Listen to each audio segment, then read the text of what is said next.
الله خلق السماوات والأرض وأنزل من السماء ماء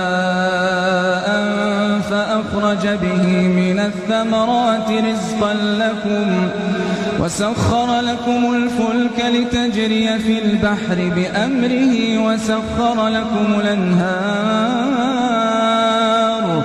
وسخر لكم الشمس والقمر دائبين وسخر لكم الليل والنهار وآتاكم من كل ما سألتموه وإن تعدوا نعمة الله لا تحصوها إن الإنسان لظلوم كفار.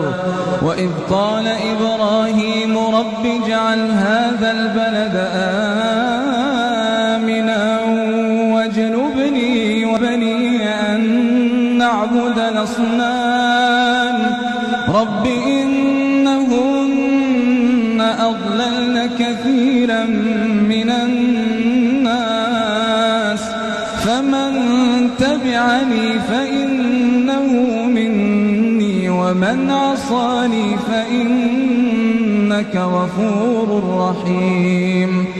ربنا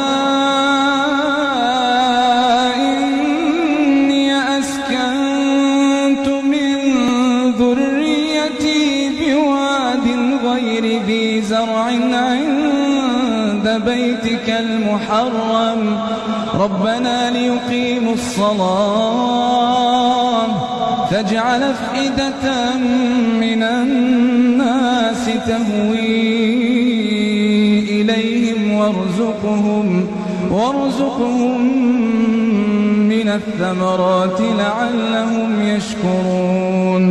ربنا